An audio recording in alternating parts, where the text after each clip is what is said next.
Hi guys, welcome to this video, next installment in our How to Play 40k series, and in this episode we're going to look at the special rules.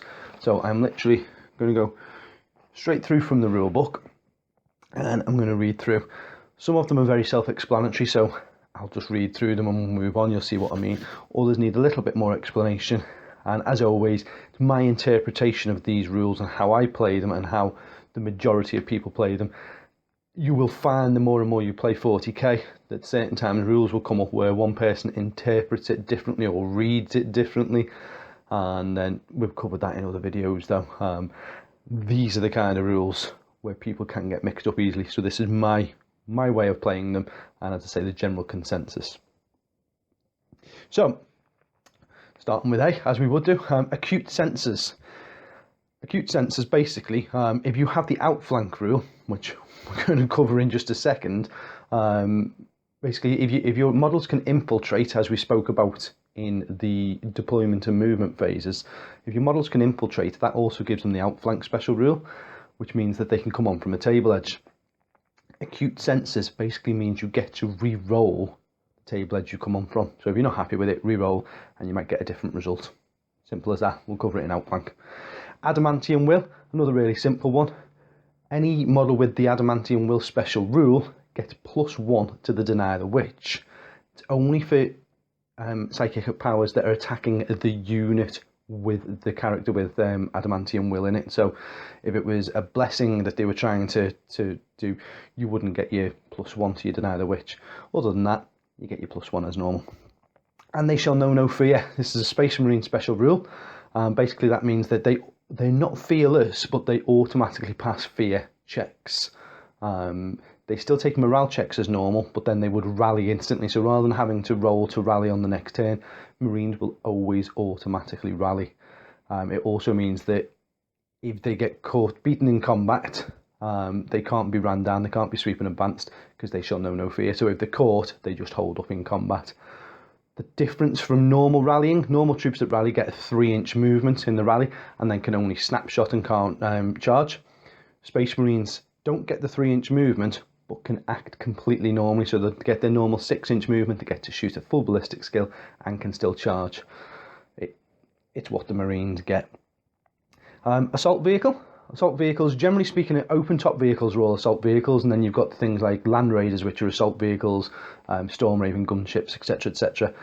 And basically that means that rather than having to disembark one turn and then wait a turn to charge, it means you can disembark 6 inches and then you can charge 2d6 inches straight in the same turn. You don't have to wait that extra turn. Armor Bane. So Armor Bane is used against vehicles, and rather than just rolling 1d6 plus your strength for your armor penetration, you get an extra d6 roll, so it just makes you that much more likely to be able to get a penetrating or glancing hit on vehicles. Next up is Blast. Now, we covered Blast in the shooting phase. What we didn't cover was Barrage. So with the Barrage templates, the area of effect comes from the centre, so rather than drawing line of sight and taking from the front of the unit, with a barrage template you go from the middle and you work your way out. Also with a barrage weapon, you don't need line of sight necessarily to shoot your target. You can do an indirect fire, so if you can't draw line of sight, you would scatter the full 2d6 inches. You do not get to minus your ballistic skill as you would with a normal blast template. I'm still not going to cover apocalyptic sized blasts, because I really didn't want to go into the big super heavy weapons and everything in here. If you get to grips with all the other rules, those apocalyptic blasts will just make sense to you anyway. Blind, as it would suggest, if something has a blind grenade or something along those lines that causes blind, you get a chance to reduce your opponent's skill levels. So your opponent takes an initiative test.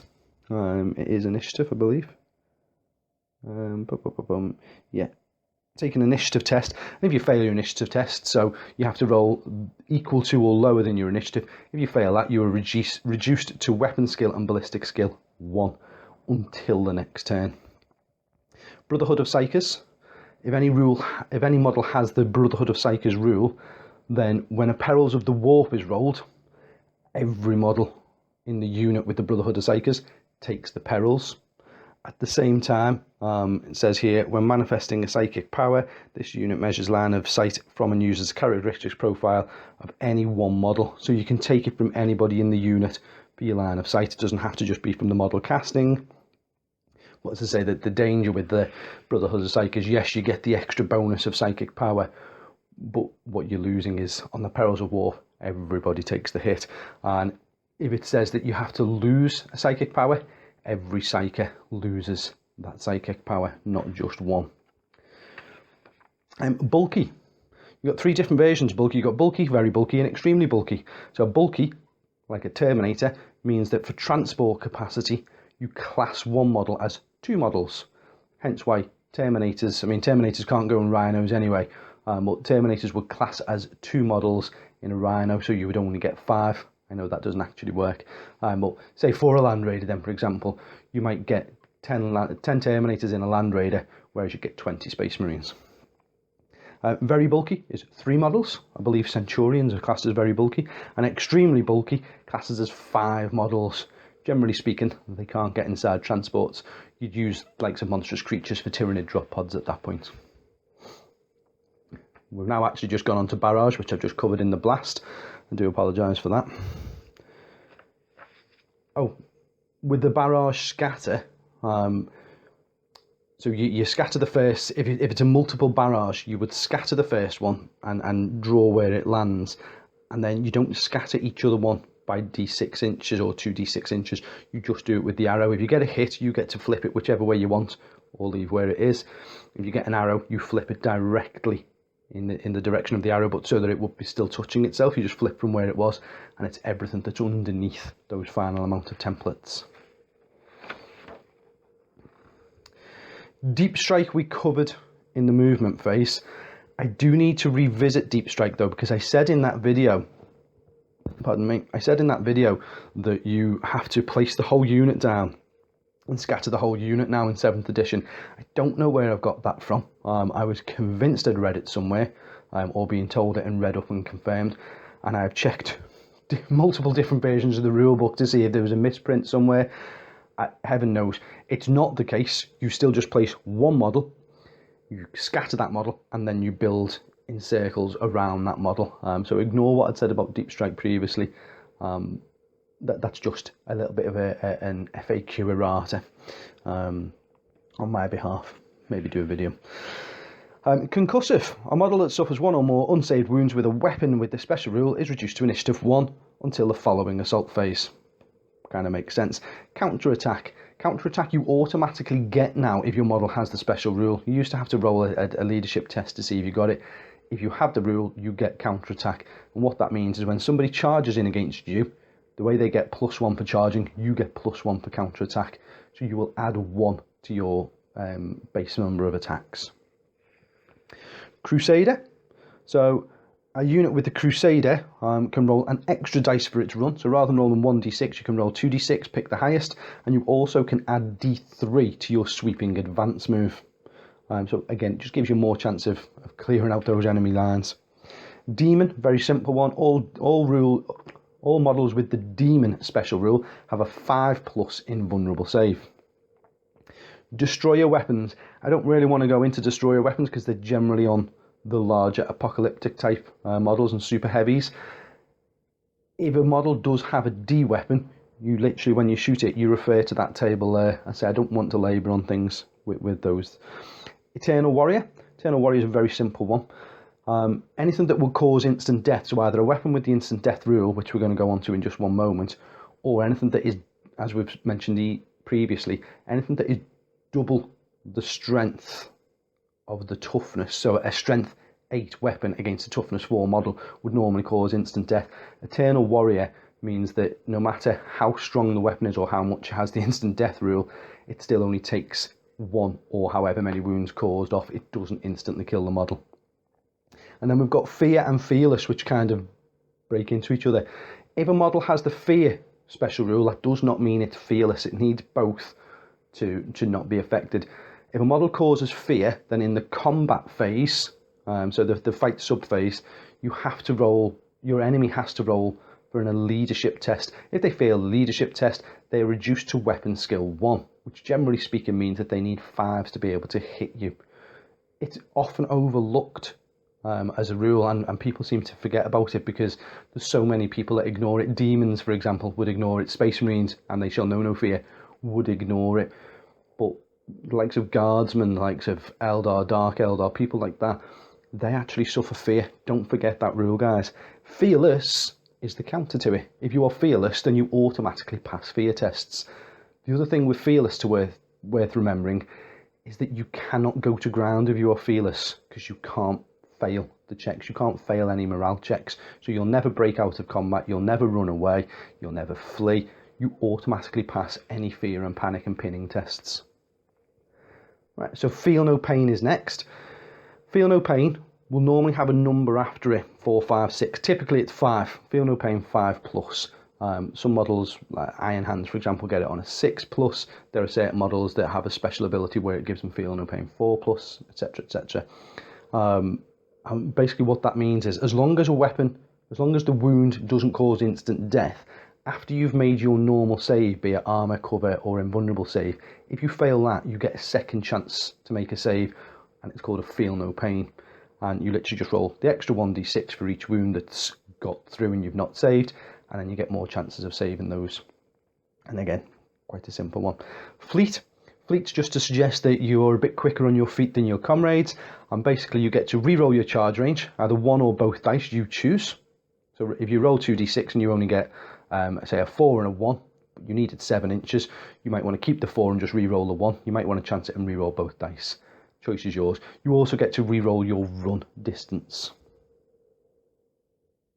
Fleshbane is very similar to Armorbane in the fact that you're stronger against characters or monstrous creatures, I suppose, in this instance, as opposed to vehicles. Rather than rolling an extra d6, though, you just automatically cause wounds on a 2+ with with Fleshbane. I should apologise. Force is a force weapon that's typically carried by librarians, or psychers, I should say. And if you activate the force, you will always have the force psychic power. If you choose to roll dice in your psychic phase and activate the force weapon, any wounds caused with a force weapon cause instant death. That moves us to then Furious Charge. Furious Charge, when you've charged in, on the round that you charge in, you get +1 to your strength for your attacks. Okay, so now we move on to Graviton weapons. Graviton weapons are a fairly new thing, got introduced with the 6th edition Space Marines Codex, and have obviously now been pulled through into 7th edition rules. Graviton weapons act differently than normal weapons. They don't have an AP value as such. They wound against the opponent's AP. So if the person you're shooting has an armor value of 3, i.e. a Space Marine, that means you need 3s to wound. Whereas if it's a Tyranid Termagant who only has a 6 up armor save, then you would need 6s to wound. So they're obviously much better against higher armored enemies. Enemies. Terminators, you only need 2s to wound. Against vehicles, any wounds of a 6 or any rolls of a 6 automatically cause an immobilized result. Just let me double check that. An immobilized hull point. If they've already got the immobilized result, then it's just an additional hull point, obviously. And that's how Graviton weapons work. You then got Gets Hot, which typically applies to plasma weapons. You roll to hit, as you normally would with a plasma gun, and on any rolls of a 1, the weapon gets hot. Now, you are allowed to take armor saves against this, and your Feel No Pain saves. So if you roll a 1, you're down with a Marine, you'd roll, and on a 3 up, you've saved it. On a 1 or a 2, you're taking a wound, which would normally indicate that model, and it has to be the model with the gun, it's not from the front of the unit, takes the wound and dies. If it's a plasma blast weapon, then you roll first to see if it gets hot. On a 1, if the weapon gets hot, then it's not able to fire, and you resolve the damage as you would expect to. If it's successful, then you would roll for your scatter as normal. It seemed a bit weird to say that one. So Hammer of Wrath is next. Hammer of Wrath typically applies to monstrous creatures and bikes, and it's to suggest that as they've arrived into combat, they've hit with that much force that they cause an extra potential wound. So at the initiative step 10. So once you've declared all your charges, you've got your charges in, you will then make a Hammer of Wrath that every model that has the special unit that is in with base contact with somebody that is charged. So a unit of bikes all have to be in base contact. If you can't get them into base contact, the ones that aren't in base contact don't get a Hammer of Wrath. It's unmodified strength, so Furious Charge won't work on it. The only time you modify it is if the rules specifically say so. So for example, White Scars, they get a strength 5 Hammer of Wrath rather than their standard strength 4 because it specifically lists Dark Eldar jet bikes, Reaver jet bikes, they get a strength 4 Hammer of Wrath rather than a strength 3. It's AP dash, so your opponent will always get their armor save against it, but it's a great way of just putting an extra couple of wounds on if you're lucky enough to get them. It's also worth noting at this point on vehicles where they've changed Hammer of Wrath is now it's when you're in the fight sub phase, you obviously always attack the rear of a vehicle unless it's a walker. But with Hammer of Wrath, your Hammer of Wrath is resolved against the armor facing that you come into contact with. So always try to get models around the back, and that's where you'll get the rear armor for your Hammer of Wrath. No point charging a strength 4 model into a Predator and hitting the front armor because your Hammer of Wrath's not going to be worth diddly then, is it? Now, what's come up recently is with Walkers. Because Walkers always resolve combat against the front armor, there was a question as to which way you would solve the Hammer of Wrath. The way I've read it and the way it was agreed when we've looked through it is because the Hammer of Wrath is a charging attack and it's against the armor value that you charge, you would still apply that to a walker, and then once you get into the fight, then you will be on the front armor. So if you charge the rear of a Dreadnought, you will actually put the Hammer of Wrath on the rear of the Dreadnought. Hatred. Anything with the Hatred rule, it'll either have in the brackets after it, Hatred Space Marines or Hatred Orcs, whatever it might be. You would gain Hatred against that particular faction. If it just says Hatred, then you've got Hatred everybody. What that means is on the first roll, on the first turn of combat, you get to re-roll any to hits that you would miss with. So typically 1s, 2s, 3s, you get to re-roll them just on the first roll of combat.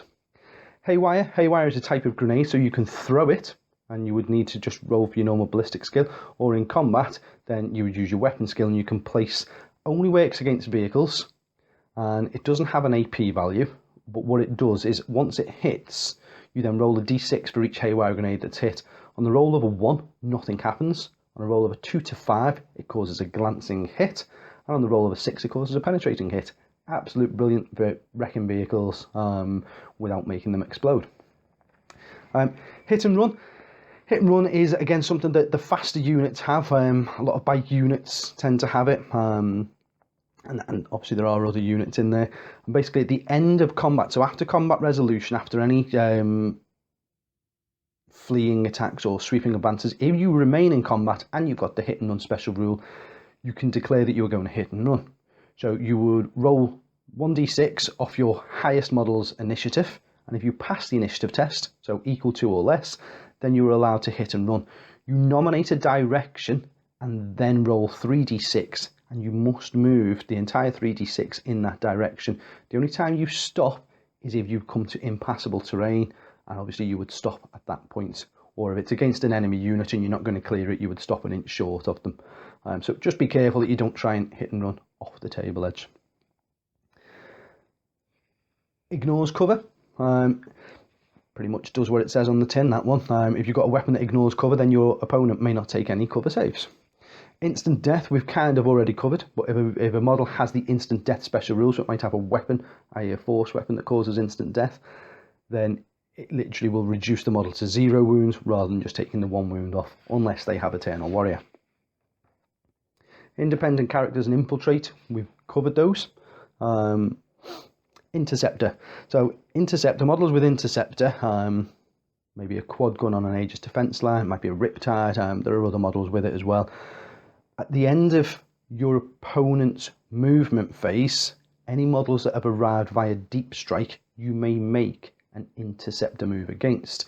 And what that means is you get to make, with one weapon that has the interceptor rule, you get to shoot those models that have arrived from deep strike. You will then forego shooting that weapon in your following turn. So if it was a quad gun, for example, the guy that's manning the quad gun won't be able to shoot the quad gun next turn, but he can shoot his normal gun. And basically gives a chance of destroying those flyers or those reserves that have just come in before they've even had a chance to do anything. It will not die. Demons typically have this. There are other models that have it. Demon engines, I should say, typically have it. At the end of a friendly turn, you roll the dice, and on a 5+, you can regenerate a wound. It's, again, quite as simple as it says. Next up is Jink. Jink's a big thing in 7th edition. They changed the way it works. You don't have to have moved to cause a Jink anymore. You just have to nominate it.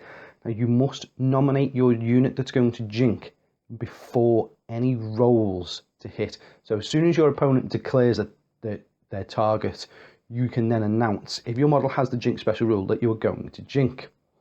If you Jink, you get a 4+ cover save. Now this is stackable with things like Stealth and Shrouded, Skilled Rider, which we're going to get to obviously when we get through in these rules. And they all add up, so you can actually get a 2+ Jink save. The benefit of Jinking is your model survive longer. The negative to it is that once you've Jinked, you fire snapshots in your following turn. So if you're not worried about actually getting shots off and you're more worried about getting into combat, then fire and Jink away. If you're Space Marines and you're on bikes, you've got a 3+ armor save. Is a 4+ cover save going to be better? It depends on the higher value AP weapons. So just think about how you use Jink. Lance.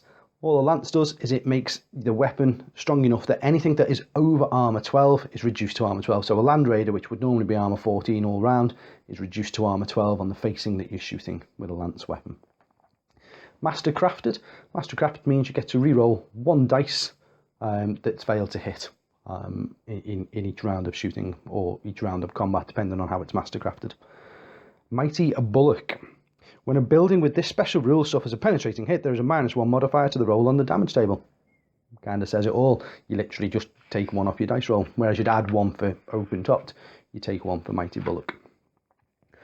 Melter. Now, melter guns, or melter weapons, I should say, are typically very strong weapons. Strength 8 AP1 is the norm for them. If you are within half the weapon's maximum range, so a melter gun is a 12-inch range, so if you are only 6 inches or less away from what you were shooting, then you get to roll 2d6 on the armor penetration rather than 1d6. A bit like Armor Bane. You've got to be within that half range. Missile Lock. So Missile Lock, a model with this special rule, re-rolls all fail to hit rolls when shooting any weapon that has the 1 use only special rule. So you've got to have the 1 use only rule and the Missile Lock rule. Monster Hunter, unit that contains at least 1 model with this special rule, re-rolls all fail to wound rolls against monstrous creatures. Again, another quite straightforward one. Move through cover. If you've got move through cover, then rather than rolling 2d6 and picking the highest, you roll 3d6 and pick the highest. Night Vision. Night Vision, some armies come with it as stock. Dark Eldar, for example, pretty much all of them have Night Vision. And what that means is that your opponent does not get the stealth special rule when you're shooting against them. 1 use only, 1 shot only. We've just talked about that. A weapon with this ability can only be used once during the course of the game. So if you've got a bomb and it's 1 use only, once you've used it, that's it, it's gone then. Outflank. Now, we talked about infiltrate conferring outflank. What is outflank? Basically, it means you can come in from a table edge. So if you imagine whichever deployment you're doing, you've got your long table edge or you've got your deployment table edge. Because it's not necessarily always the long one, is it? If you want to outflank, you can come along from any of the sides. On a roll of a 1 or 2, you come in from the left side. On a roll of a 3 or a 4, you come in from the right side. On a roll of 5 or 6, you get to choose the side. So if you have acute sensors, you're getting to re-roll that. Just takes us back to where we started. Pinning. If your unit is required to take a pinning check, that's a leadership check. If you fail a leadership check, your unit is classed as pinned, which means you can only fire snap fire.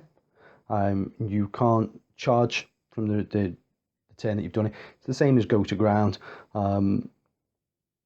So you're down on the floor. Snap firing in Overwatch is still okay, but you're not going to be able to get up, move and charge. You're literally on the next turn. Once you get up, you're stationary, and again, you're only firing it as if you've just rallied. Poisoned weapons. Now, poison typically is a 4+ wound, so rather than having to roll against strength and toughness, you automatically cause a wound on the number that's in the brackets. And say it's typically 4+. If it doesn't say a number, then that's what it is. It's a 4. But some things get poisoned 2+ or whatever they might be. Special weapons. If you're in combat with somebody and you've got poisoned melee weapons, if the strength of your weapon is equal to or greater than the toughness of your opponent, you get to re-roll to wound. It's an important one to remember that. So a Plague Marine with a poisoned sword on a 4+, if he's attacking, say, a guardsman, and he only rolls a 2 to wound, gets to re-roll that wound because he has got an equal to or higher strength to toughness. Power of the Machine Spirit. So again, this is a Space Marine special rule, or factions of the Space Marine.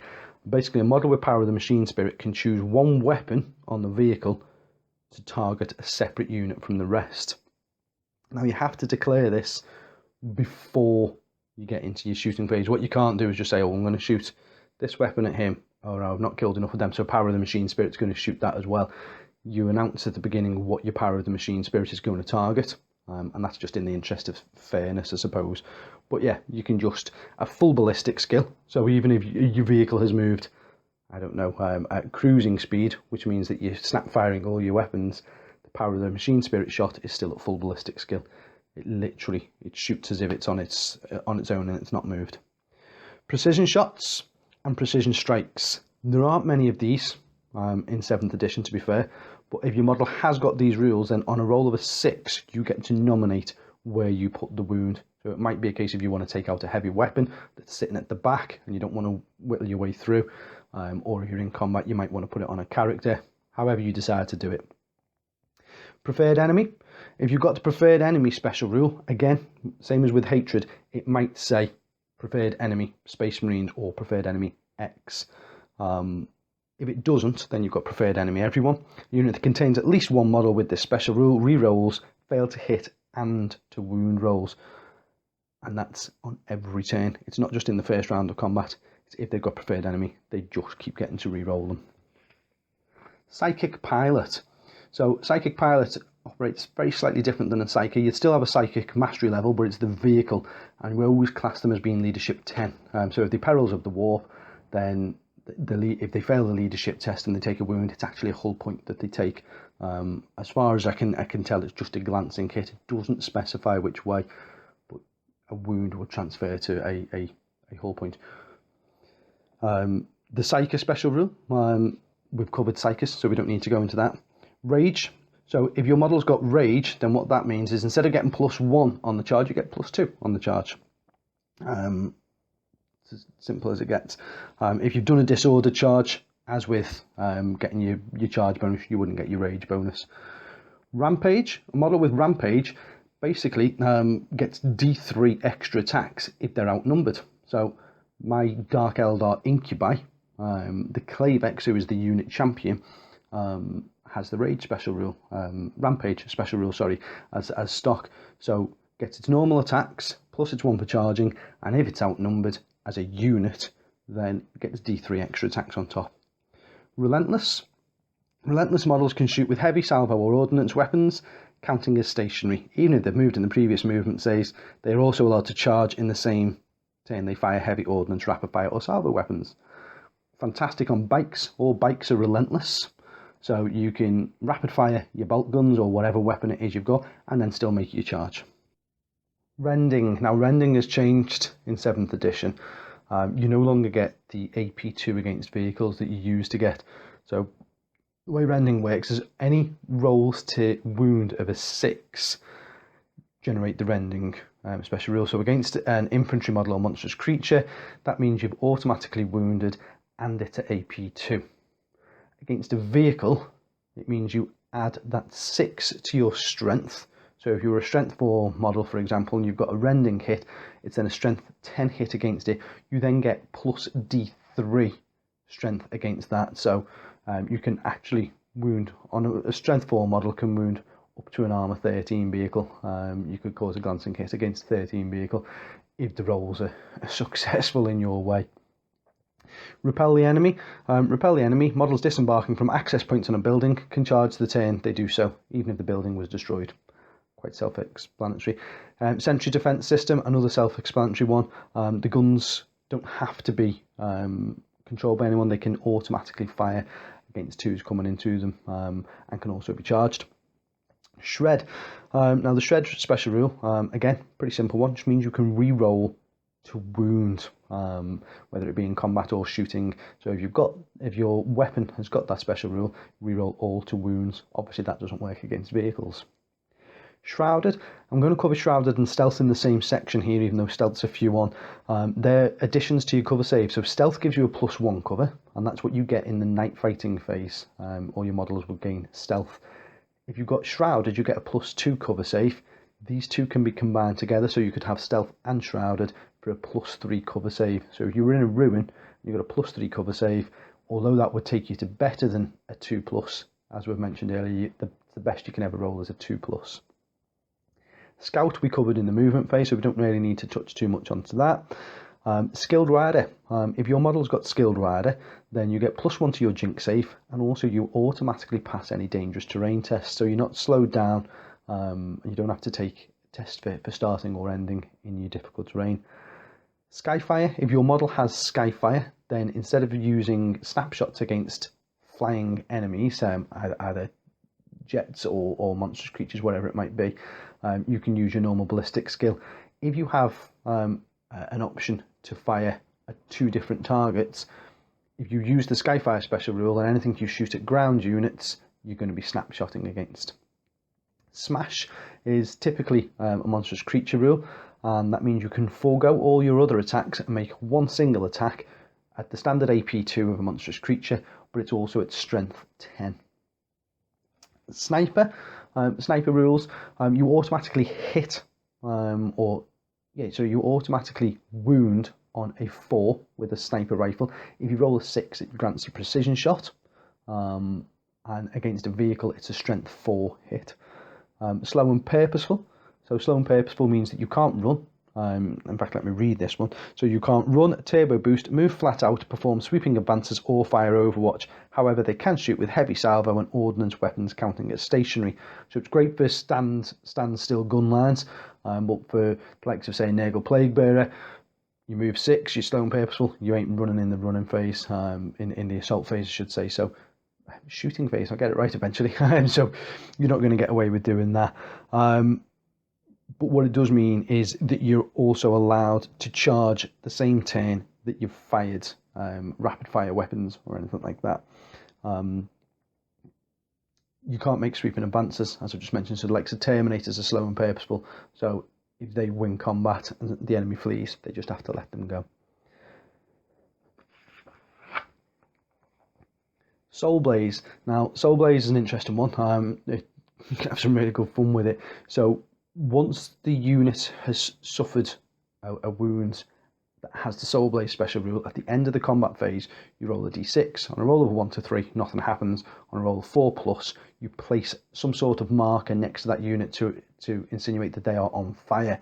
And the unit instantly takes d3, strength 4, AP 5 hits.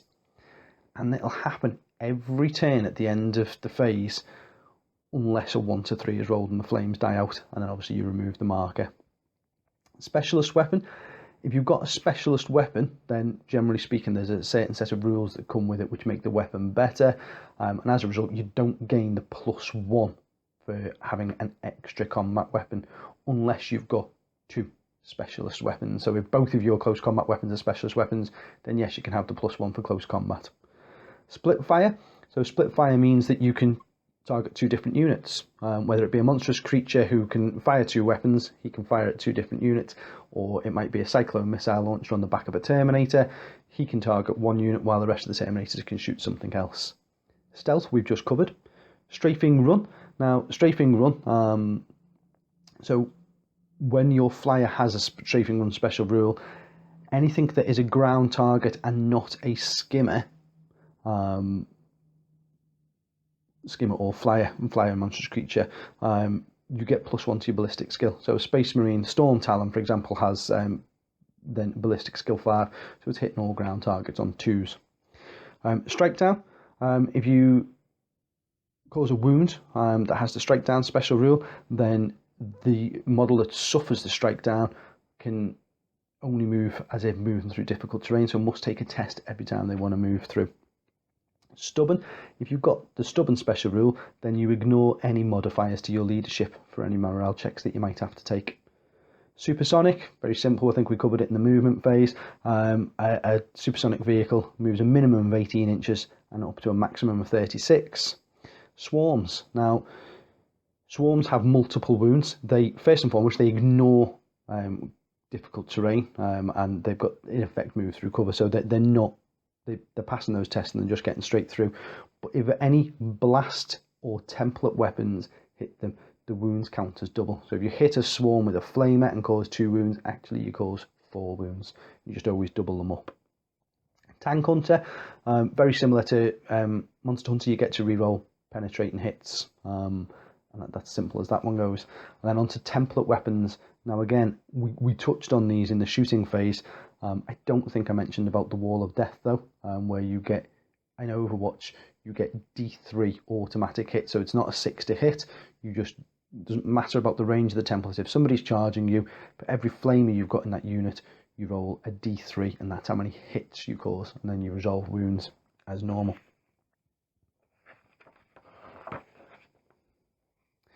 Torrent. Now Torrent's changed ever so slightly as well. Used to be a 360-degree fire arc on Helldrakes, for example. It's not anymore. Torrent now comes from your normal arc of fire out of the front of your gun, and you can measure 12 inches from the gun barrel out, and then the small end of the flamer template, so the tiny tip, has to be within that fire arc, and then you can angle your flamer any way you want. So basically you can move it out 12 and then put it sideways and get a full unit. It's still a fantastic use, it's just not as overpowered as it used to be. Twin linked basically means you get to re-roll to hit. So if you've got a twin linked weapon, you roll anything that misses, re-roll the misses, and you get a second chance to hit. Two-handed, a model that's got a two-handed weapon never receives +1 attack for going into the charge with melee weapons. Unwieldy, if you've got an unwieldy weapon, then you are automatically reduced to initiative step 1 in the fight subphase. So things like power fists are unwieldy, so you'll always go last if you're still alive. Vector Dancer, Eldar flyers have Vector Dancer. There are other things that have it as well, I think. A model that's got Vector Dancer, basically at the end of its movement, it can pivot up to 90 degrees. So it just gives it an extra chance of movement. So you can move up to 90 degrees, then make your movement, and then you can angle up to another 90 degrees. Just gives you that bit more manoeuvrability. Vector Strike, now this is something else that got reduced, nerfed, whatever you want to call it, in 7th edition. It is now 1 hit against any ground targets, D3 +1 hits, just D3 hits against any enemy flyers or flying monstrous creatures. They're automatically resolved to AP2, which is much better, and they are the strength of the model unless specifically indicated. A Hive Chrome, for example, has a strength 8 Vector Strike. It's done at the end of the movement phase, and it's anything that the model passes over. Now, it specifically says model, so those people who have modelled their Helldrakes with the full wingspan, anything that the wing passes over, you get to make the Vector Strike. It's not the base. Vortex, a weapon with this special rule, is a destroyer weapon. We said we're not going to cover really destroyer weapons, so read through it into that sense. You might have Vortex though, to be fair, from psychic powers. You put a marker down, it stays on the table, and you roll for it each turn to see where that Vortex moves to. Anything it touches is resulted on the destroyer table. And then very finally, Zealot. So a unit containing one or more models with the Zealot special rule automatically passes pinning, fear and regroup tests and morale checks, but cannot go to ground and cannot choose to fail a morale check due to our weapons are useless. If a unit has the Zealot special rule, when it's gone to ground, all effects. So basically you stand back up. In addition, units containing one or more models with the Zealot special rule reroll all failed to hit special rules.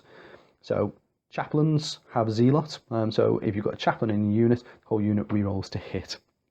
And it's in each subsequent round as well. Sorry, they don't get it in each subsequent round, it's just on the first one. That covers special rules, guys. Bit of a difficult video to put together, this one. It's a long video, and it's, as I say, my interpretation of them. Again, if I've got anything wrong, don't beat me up on it. Just pop it into the notes below. And what we're going to do is we're actually going to call that an end to the series now. So you should have ended your game, had your epic handshake. Always shake hands at the end of the game, whether you win or lose, or draw. And just remember, it is just for fun.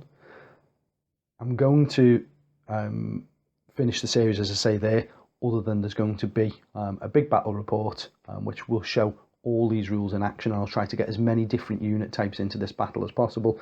So obviously that should be next in the playlist for you. Thanks for watching as always, guys. Please like, comment and subscribe if you haven't already, and I'll catch you soon.